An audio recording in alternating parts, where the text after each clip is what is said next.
11ኛው ሰዓት እውነተኛ ታሪክ ክፍል 11። እንደተመለስኩ አባቴን ከአቶ ሳሙኤል ጋር ትቼ ወደ ማሂ ሄድኩኝ። ትንሽም ናፍቃኝ ነበር መሰለኝ። የተሰጣት ትዕዛዝ ካለ ጠየኳት። የለም አለችኝ። ተመልሼ ወደ ቤት መቀመጥ አልፈለግም። አሁን የራሴ ብቻ ሳይሆን የቤተሰቦቼ ኃላፊነትም አለብኝ። በድጋሚ ማሂን ማስጨነቅ ጀመርኩ። እሺ ምን ልስራ? አሁን አባቴን አምጥቼዋለሁ። የምችለው ያህል ብቻ ሳይሆን ከምችለው በላይም መራራጥ አለብኝ አልኳት። እሺ በቃ ነገሮችን እናስተካክላለን። መጀመሪያ ግን የትምህርት ማስረጃህን አምጥተህ 12ኛው ክፍል 12ኛው መፈተን አለብህ። የማታ ተማሪና ማትሪኩን ውሰድ።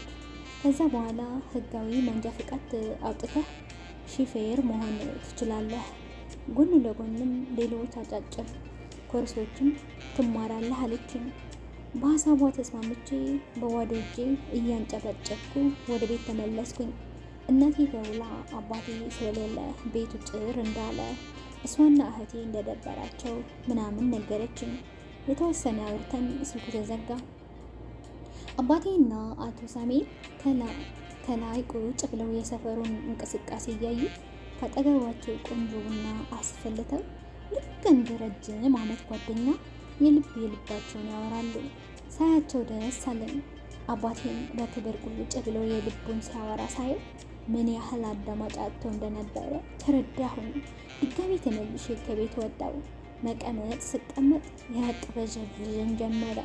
ረጅም ሰዓት ወክ እያደረኩ ማሰብ ጀመርኩኝ። ምን ልስራ? አባቴ እንዳይሳቀቅብኝ፣ እናቴ እንዳይቸግራት እንዴት ላድርግ ብዬ አሰብኩ። ምናምን ነገሩ ጭንቅላቴ ውስጥ አልመጣ። ምንም ነገር ደግሞ ጭንቅላቴ ውስጥ አልመጣልኝ። ታውቃላችሁ፣ ግን የሆነ ነገር ማድረግ ፈልጋችሁ እንዳለማድረግ ከባድ ነገር የለም።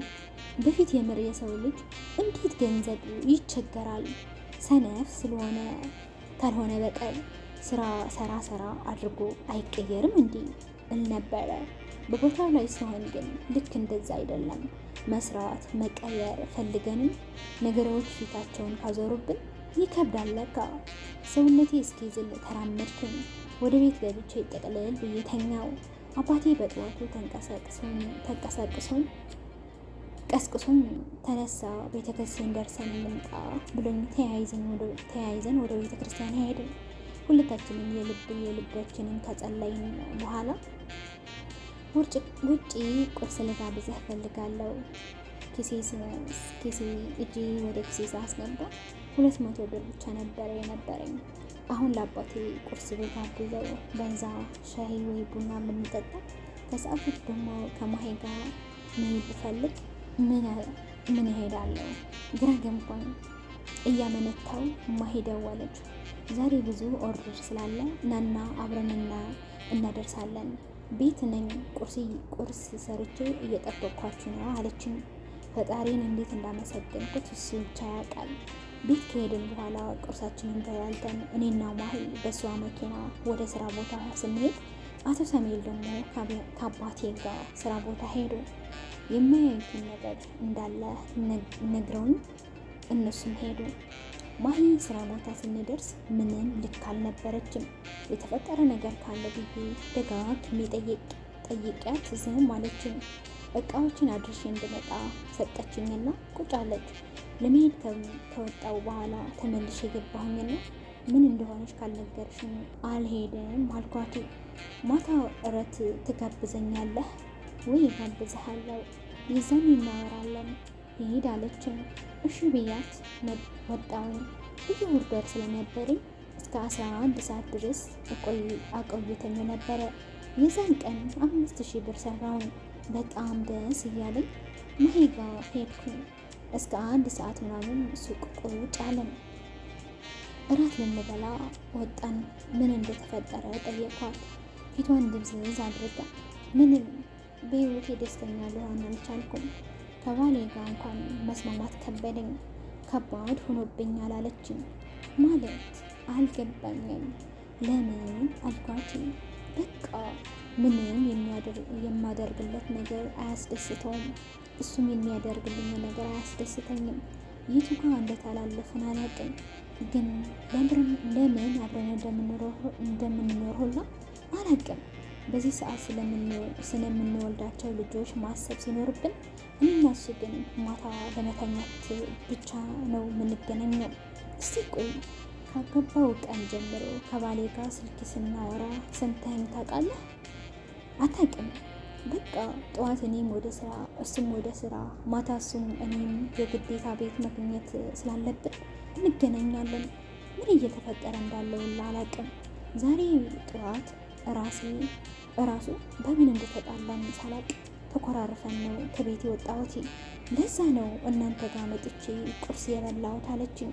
ምን እንደምላት ግራ ገብቶኝ የተወሰነ ደቂቃ ዝም አልኳትና ቆይ ትወጂዋለሽ አይደል እንዴ የተጋባችሁት? በዚህ አጭር ጊዜ እንዴት እንደዚህ ልትሆኚ ቻልሽ ብዬ ጠየቅኳት። ዝም አለችኝ። በቃ እራታችንን በልተን እንሄድ፣ ዛሬ እናንተ ጋር ነው ማድረው አለችኝ። የውሸት ፈገግታ ፈገግ እያለች እሺ አልኳት። እራታችንን በልተን ሂሳብ ሲመጣ እኔ ልከፍል አልኳት። እሷ አይሆንም የሰራኸው ለአባት ስጣቸው፣ ምናልባት ወጣ ማለት ይፈልጉ ይሆናል። ኢቭን ከአባቴ ራሱ ተዝናንተው መክፈል ያማራቸው ይሆናል። ስጣቸው፣ እነሱ የያዙት፣ አንተ ደግሞ ሰሞኑን ትሸቅላለህ አለችኝ። ከእራት በኋላ ጉዞ ወደ ቤት። እኔ በውስጤ ምን አጋጥሟት ይሁን እያልኩ እየተበተነከንኩኝ እሷ ምን እያሰበች እንደሆነ ሳላቅ መኪናውን እየነዳችው ሳይሆን እያበረረችው ቤት ደረስን። ወደ ቤት ከመግባቴ በፊት አባቴን ውጭ ጠራሁትና ውለውን እንዴት እንደነበረ ጠየቅኩት። እጅግ አስደሳች እንደነበረ፣ ግን እናቴና እህቴ እየናፈቃቸው እንደተቸገረ ነገረኝ። አቀፍኩትና ትንሽ ጊዜ ነው ይሄ ሁሉ በእኔ ምክንያት አባቴ ይቅርታ አልኩት። 1,000 ለራሴ አስቀርቼ 4,000 ብሩን ለአባቴ ሰጠሁት። አሻፈረኝ፣ አልቀበልም አለ። እውነቴ ነው። እንኳን ለኛ ለስንቱ የሚተርፍ አባት ዛሬ ከልጄ ገንዘብ ሲጠብቅ አንገቱን እንደሚያስደፋ አልጠፋኝም፣ ግን አማራጭ የለኝም። ለትንሽ ጊዜ ነው አባቴ፣ የራስን ስራ እፈጥርልሃለሁ፣ እኔ እክስሃለሁ፣ አጠብቅም እንደ በፊቱ እኔንም ቤተሰቦችንም አንተ ነህ የምታስተዳድረን አልኩት። ወደ ውስጥ እየለከስኩ ግን ጥርሴን እያሳየሁት ሁላችንም የውሸት ፈገግታ ፈገግ አለንና ተያየን። ብሩን ተቀብለ ኪሱ ከተተውና 2,000 ለእህቴ እልክላታለሁ፣ ለእኔ ችግር የለውም አለኝ። የዛኔ እንባዬ መቆጣጠር አቃተኝ። መጣው ብዬ ግቢ ውስጥ ተቀመጥኩኝ። ተቀምጬ ማለቀስን ያዝኩት፣ ግን ማቆም አልቻልኩም። ድምፅ ሳላወጣ ወደ ውስጥ ለቁሴን እፍን አድርጌ ያለቀስኩኝ። ማሂ ከየት መጣች ሳይባል ከአጠገቤ ቁጭ አለች። እቅፍ አደረገችኝ። አለቀስን። አልቅስና ይውጣለህ፣ ወደ ውስጥ ከያዝከው ህመም ነው አለችኝ። ቀና ብዬ አየኋት። ይህ ጊዜ ፊደል ቤተሰቦቼ ናፈቁኝ ስላት ጉልበቷ ላይ አስተኝታኝ አልቅስና ይውጣለህ ይቀልሃል ያለችኝን ነገር አስታወስኩ። ትከሻዋ ተደግፌ እንባዬን በቃ የሆነውን ሆነዋል። ፈጣሪ ሳይደግስ አይጭልም፣ የተሻለውን ሊሰጠኝ ነው በብዙ የፈተነኝ አልኩኝ። አባቴ እንዳይጨነቅ ተነስቼ ገባሁኝ። እኔም የአባቴ ትከሻ ተደግፌ፣ ማሂም የአባቷ ትከሻ ተደግፋ ቁጭ ብለን ማውራት ጀመርን። ሰላም ስለምን እንደምናወራ ባይገባኝም ቤቱ በሳቅ ተሞልቶ ነበር። አልፌ አባቴ ክት ብሎ ይስቅና ፊቱ ጭልም ሲል አየዋለሁ። የእናቴና የእህቴ ናፍቆት እንደሆነ ሳልገባኝ ቀርቶ አይደለም። እሱን ለመረዳት እየሞከርኩ በእጄ ነካ አደርገዋለሁ። ወደ መኝታችን ገባን። እኔ ከአባቴ ጋር ተኛሁ። ማሂም ከአባቷ ጋር ሌላኛው ክፍል ተኛች። ጠዋት ቀድሞ የተነሳችው እሷ ነበረች። ቀሰቀሰችኝ። ቆንጆ ቁርስ ተዘጋጅቶ ቡና ተፈልቶ ነበር። ተነሳሳን። ቁርሳችንን በላልተን እኔና ማሂ ወደ ስራ ሄድን። የተወሰነ ዲሊቨሪ እቃዎች ነበሩኝ፣ እነሱም አደረስኩኝ። ወደ ቤትም ተመለስኩ። አባቴና አቶ ሳሙኤል እንደ ሀሳብ እንዳሰቡ ነገሩኝ። ለመስማት እየጓጓው ምን እንደሆነ ጠየቅኳቸው። አባቴ ሙሉ በሙሉ ከዚህ ከተማ መውጣት እንደማይፈልግ በጭራሽ ወደዛ የመመለስ እቅድም እንደሌለው፣ ስለዚህ በቃ እዛ ያለውን መሬት ሽጠን ወደዚህ ጠቅልለው ቢመለሱ መልካም እንደሆነ ነገሩኝ። በጣም ደስ አለኝ። የምር ሁሉ አልመለስ እስኪለኝ ድረስ ደጋግሜ ጠየቅኩት። እርግጠኛ እንደሆነ ደጋግሞ ነገረኝ። በፍጥነት ወደ ማሂ ደወልኩኝና የምስራች ልነግርሽ ነው፣ ሳቂ እየመጣ እንደሆነ ነገርኳት። ሱቅ እየመጣው እንደሆነ ነገርኳት። እዛ ስደርስ ያለኝን እየተፈለቀለቅኩ ነገርኳት። ልክ እንደ ሕፃን ልጅ እየባረቀች ጮኸች። እልያለ እላዬ ላይ ተጠመጠመችብኝ። አላመነችም ነበረ። አባቷ ጋር ደውላ እውነት ነው ብላ ጠየቀቻቸው። አዎ አሏችኝ። በቃ ምን ትሆን ምትጨብጠው ምተለቀውን እስከምታጣ ድረስ በደስታ ፈነደቀች። ወዲያው ሱቋን ዘግታ ተያይዘን ይህንን ደስታ ለማክበር ወጣን። ማሂ ሱቅ እንዲህ ሳቋ እንዲህ ያምራል እንዴ እስከዛሬ አሳይታኝ አታውቅም የምለው የሆነ ቅላጼ ያለው ሰላም የሚሰጥ። እኔ ለምን ይሄን ያህል ደስ እንዳላት ደጋግሜ ጠየቅኳት። እኔ እንጃ ብቻ ነው መልሶ። እዛ ስትመጣ ለምን ሌላ ቤት ትገዛላችሁ? ለምን ከአባቴ ጋር አትኖሩም? ለምን ቤታችሁን ሽጣችሁ ቢዝነስ አትገነቡም? አባቴ እንደሆነ እዛ ቤት ውስጥ ብቻውን ለመኖር እያሰበ፣ እንደምታውቀው ቤቱ ከመጠን በላይ ሰፊና ትልቅ ነው። እናትህን እህትህንም እኮ ስታመጣቸው አብራችሁ መኖር ትችላላችሁ አለችኝ። ሳቄ መጣ። ኧረ ተይ ማሂ፣ አንድ አባትሽ ብቻ ሆነው እኛ 4 ቤተሰብ ሆነን ጥቅልልን እናንተ ቤት እንግባ? ተይ እንጂ ህሊናችንን እኮ አይፈቅድም አልኳት። እሷን እናያለን ብቻ ይምጡ፣ በቃ አሁን ፈታ በል፣ ዛሬ የደስታ ቀናችን ነው ችልስ አለችኝ። ከአባቷ ጋር ቁጭ ብለን ለረጅም ሰዓት አወራን። ተመካከሩና አቶ ሳሙኤል አባቴ በጋራ ለመስራት እንደተስማሙ፣ ቆንጆ የቢዝነስ አጋር እንደሚሆኑ፣ በቃ ከአሁን በኋላ ህይወታችን እዚህ እንደሚሆን፣ ድጋሚ ወደዛ እንደማንመለስ ነገርን። በቃ ለ15 ቀን ወጥሬ ለመስራት እና ቤተሰቦቼ ወደዚህ ለማምጣትን ቤት እስኪሸጥ እንዳይቸገሩ ተፍተፍ ማለት እንዳለብኝ አሰብኩኝ። ከዲሊቨሪ ስራው ባሻገር አቶ ሳሙኤል ቢሮ እየሄድኩኝ እንደ አንድ ጉዳይ አስፈጽማለሁ። ተፍተፍ እያልኩ የተወሰነ ገንዘብ እያገኘሁ ማሂ ጋር ማስቀመጥን ተያያዝኩት። እናቴ እህቴ ሲመጡ እነሱን በደንብ ለማገዝ ተጨማሪ ስራዎችን ለማግኘት መኮርኩኝ፣ ግን ከባድ ነው። በቃ ከአባቴ ጋር ተነጋግረን እነሱም ይዤ ለመምጣት ወደ ሐዋሳ ሄድኩኝ። ከእናቴ ጋር ከእህቴ ጋር ቁጭ ብዬ የእነሱን ሀሳብ መስማት ስላስፈለገኝ ጠየቅኳቸው። እናቴ በጣም ደስተኛ ናት። በቃ አንገቴን ከደፋሁበት ሰፈር መውጣት ፈልጋለሁ እና አንተን ልጄ አጠገብ ካላችሁ ምንም አይናፈቀኝም አለችኝ። እህቴም ስለ ሁኔታውና ምን እንደተሰማት ጠየቅኳት። ባጭሩ ምንም ብላ መለሰችልኝ። የዛኔ አንድ ለኔ ግልጽ ያልሆነ ነገር እንዳለ ተረዳሁ። እህቴ ለብቻዋ ለማውራት ወደ መኝታ ቤት ይዣት ገባው። እኔ ወንድምሽ ነኝ። ከዚህ በፊት ከቤተሰቦቼ ነገሮችን ለመደበቅ መሞከሬ እኔ ላይ ቤተሰቤ ላይ የመጣውን ነገር እያየሽ ነው አይደለ? እዚህ ምድር ላይ ምንም ከቤተሰብ በላይ ምስጢርሽን ሊያውቅልሽ ሊረዳሽ አይችልም። እህቴ መሄዳችንን ካላስደሰተሽ ንገሪኝ። ከሄድን በኋላ ጓደኞች ወይም ከተማው ትናፍቂዋለሽ ይናፍቀኛል ብለሽ ካሰብሽ በቃ ምንም ሳትደብቂ ንገሪኝ አልኳት።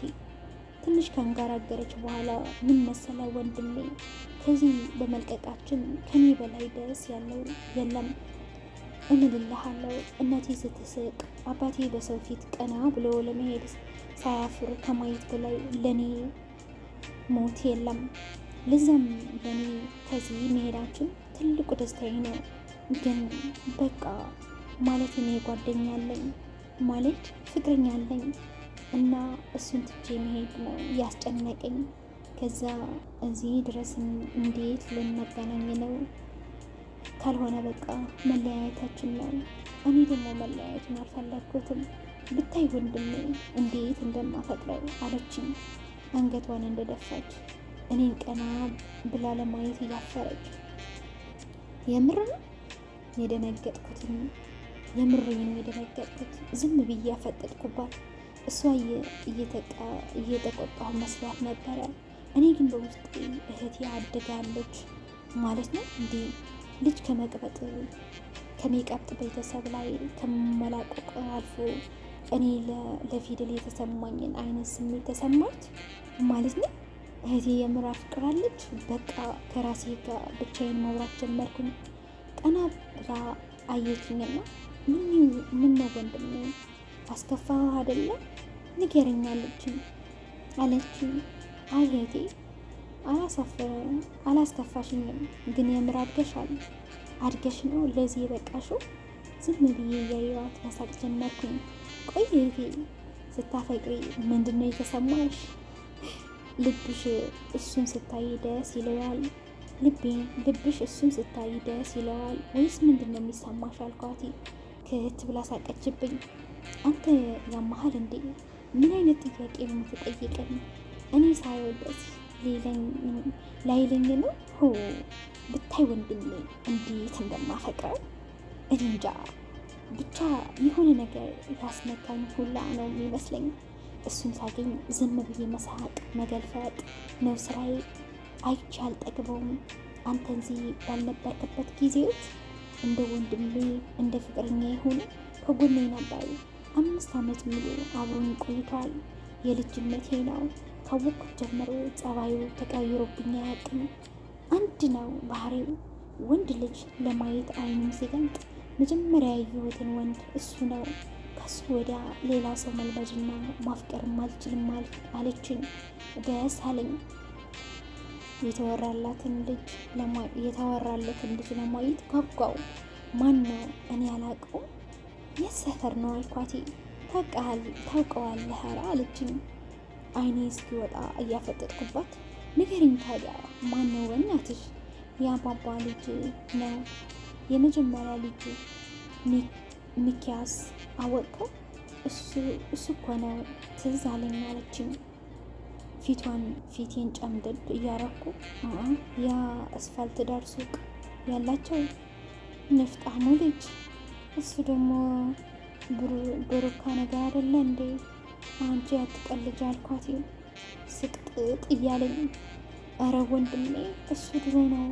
አሁን ብታየው ሴት ሁላ ነው የሚሻፍድባት አቋሙ ምን። አረ ታየዋለህ። ቆይ አሁን እኮ ጎረምሰዋል፣ ትልቅ ሰው ሆነዋል። ከፈለክ ዛሬ ማታ ወክ እንውጣና ላስተዋውቅህ። ወንድሜ እርግጠኛ ነኝ ትወደዋለህ አለችኝ። ባላምንም አይነት መንገድ እሺ በቃ ዛሬ ማታ ቤት ጥሪው፣ ለምን ወክ እንወጣለን? ቤት እንዲመጣ ነው የምፈልገው። አሁን ደውዬለት አልኳት። አረ ወንድሜ አንድ ቤት እንዴት ቤት ይመጣል? ለእናቴ ምን እላታለሁ አለችኝ። እህቴ ቢያንስ ከኔ ስህተት መማር ካልቻለሽ ከማን ልትማሪ ነው? በቃ ሁሉንም ከማየ ጋር ዛሬ ማታ እናወራለን። መሆን ያለበትን ይሆናል። ቆይ ግን እህቴ ከሱ ጋር ተጋብተሽ አብረሽ መኖር እፈልጋለሁ። ቤተሰብ ፈቅዶልሽ መርቆሽ ዘመድ አዝማድ ተሰብስቦ መሸኘት እፈልጋለሁ። በቃ እኔ ምልሽን ብቻ አድርጊ አልኳት። ለእናቴ ቀድሜ ሁሉንም ነገር ስለነገርኳት ተዘጋጅታ እየጠበቀችው ነበር። እህቴ ልትቀበለው ወጥታ ደወለችልኝ። አልመጣም አለኝ። በጣም ፈርተዋል አለችኝ። አገናኘኝ አልኳት። አገናኘችን። አሁን የማይመጣ ከሆነ ከእህቴ ጋር አብሮ ስለመቆየት እንደማይታሰብ አልኩት ቆጣ ብዬ። እሺ ብሎ ስልኩን ተዘጋ። ብዙም ሳይቆይ ከእህቴ ጋር ተያይዘው መጡ። እሱ ቀድሞ ገብተው እሷ እየተከተለችው ነበር። ሳየው ገረመኝ።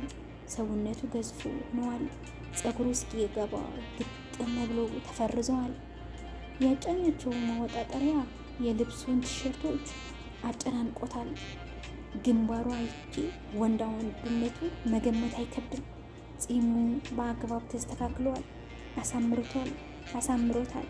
ብቻ ካለችኝ በላይ ላቋሙ ያለው ቆንጆ ልቅም ያለ ቆንጆ ሆነዋል።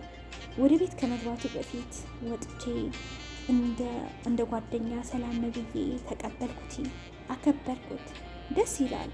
እናቴ ከድሮም በስነ ምግባሩ በስርዓቱ የምታመሰግነው አይነት ልጅ ስለነበረ በጣም ነበር ደስ ያላት። ወይ ቤተሰቤ ግን የፍቅሩ ነገር ሰው ስንወድ መታደል ነው። እሱን በክብር አስተናግደን ከሸኘን በኋላ አባቴ ካደወልኩለት ያለውን ነገር በሙሉ ነገርኩት። እንደ ቤተሰብ በግልጽ መመካከር ጥሩ ነው ብዬ አስቤ ነው አልኩት። እንደውም ልጄ ጥሩ አጋጣሚ ነው። ሰርጉን እዛው እንደግስና ወደዚህ መምጣት ከፈለገ ይመጣል፣ ካልሆነ እዛው ይኖራሉ። አንገቴን ያደፋውበት ሰፈር ላይ አንቀባርሬ ልጄን በክብር ስድር አሳያቸዋለሁ። በቃ አንተ ተመለስና ና እዚህ እኔም አንተን የሚሆነውን ነገር አድርገን እንድትራን ከዛ በኋላ ደግሞ ወንዱን እንድልን አንድ ላይ አለኝ። በዛ ግርማ ሞገስ ባለው ድምፅ እየሳቀ ተመልሼ ወደ አዲስ አበባ መጣሁ። ለማሄ ስለ እህቴ ነገርኳት። ሰርጓ ላይ ሙዜ ካላደረገችን አልሰማትም ብላ ቀወጠች። እኔ ያው የድልበሪ ስራዬን ተያያዝኩት። አባቴ አቶ ሳሙኤል በቅርብ ሰርፕራይዝ የሚያደርግን ስራ አብረውን እያቀዱ እንደሆነ ነግረውኛል። እኔም ከዲሊቨሪ ስራ ባሻገር ቲሸርቶችን እያሳተምኩ ከሚያስረክቧቸው ልጆች ተቀብዬ ለሰዎች የራሴን ትርፍ እየያዝኩኝ ያለበት ድረስ ማድረስ ጀመርኩኝ። ከቲሸርቶቹ ተጨማሪ ማሂ ብዙ እቃዎች እያመጣች ኦንላይን እያስተዋወቀች እንድሸጥ በጣም እያገዘችኝ ስለነበረ አሪፍ ብር ማግኘትም ጀመርኩ። ያገኘሁት ብር እንዳላጠፋ እያልኩ ማሂ ጋ ነው ማስቀምጠው። የተወሰነም ለአባቴ እሰጠዋለሁ። ለእህቴ ልላክልሽ ስላት ሰሞኑን የአስቤዛ ቤቶች ከራይ ስለተቀበልን አያስፈልገኝም ልትልክልኝ እንደማትችል ነግሬያት አፌን አሳዘችን። አንዳንድ ነገሮች እንዳሰበችው ሳይሄዱ ሲቀሩ ያስጠላል። በእኔ ቤት ብዙ የሰራው የተንቀሳቀስኩ ከበቂ በላይ ገቢ ያገኘው ይመስለኛል። ግን ውጭውን ሳስበው ገና ዛሬ ላይ እንዳለው ይሰማኛል። ቀኑን ሙሉ ስሰራ አመሽና ድክም ብሎኝ ስመለስ በዛው ቤተ ክርስቲያንን ገባው። ምናለ ትንሽ ዓመታቸው ወደ ኋላ መመለስ ብችል ብዬ ተመኘው። እቺ በደረቴ አድርጌ ጉልበቴ ላይ ድፍት ብዬ ቁጭ አልኩኝ። መጸለይ ፈልጌ ነበር፣ ግን ምን ብዬ እንደምጸልይ ሁላ ጠፍቶብኝ ዝም አልኩኝ። የአባቴን አይን ማየት በራሱ እያሳቀቀኝ ጀመር። እኔ አቶ ሳሙኤል ይህንን ያህል ጊዜ እኔና አባቴ ሲያስቀምጡን ምን ይሰማቸው ይሆን? አባቴ ውስጡ ተሰቃየ። ከላይ እየሳቀ ቢሆንስ? ይህን እኮ የልጄን ሰርግ በምን ልደግስ ብለጥጥበት እንዲህ አይቸግረንም እያለ እየተጸጸተ ቢሆንስ? እናቴስ ተጨንቃ ይሆን? አልቅሳ ብቻ ገንዘብ ብትቀመጥ ኩበት ቢሆን ታምር እንደ ታምር እንደዘነበ ሁላ ተመኘው። ፈጣሪ መቼስ አንተ ደግ ነህ። አሁን ከዚህ ወጥቼ ሄጄ ስለ በሻንጣ ሙሉ ገንዘብ ባገኝ ምናልባት ብዬም ጸለይኩም። ቁጭ ብዬ የት እንዳለው አሰብኩኝና በሀሳብ ተመስጬ ማሂ ጋር ደወልኩላት። የት እንዳለች ጠየቅኳት፣ ነገረችኝ። በቃ መጣው አልኳት። 11ኛው ሰዓት ክፍል 11 ይህንን ይመስል ነበረ። እንደወደዳችሁ ተስፋ አደርጋለሁ። ይህንን ታሪክ ረጅም ከመሆኑ የተነሳ ቶሎ ቶሎ ለማሳለቅ ብዬ በጣም ረዥም ቪዲዮ ነው ያደረኩት። እንደምትወዱት ተስፋ አደርጋለሁ። እንደተለመደው ላይክ፣ ሼር፣ ሰብስክራይብ ማድረግ አትርሱ። እንጆይ ጋይስ። ሰላም ለሰው ዘር፣ ሰላም ለሀገራችን ባይ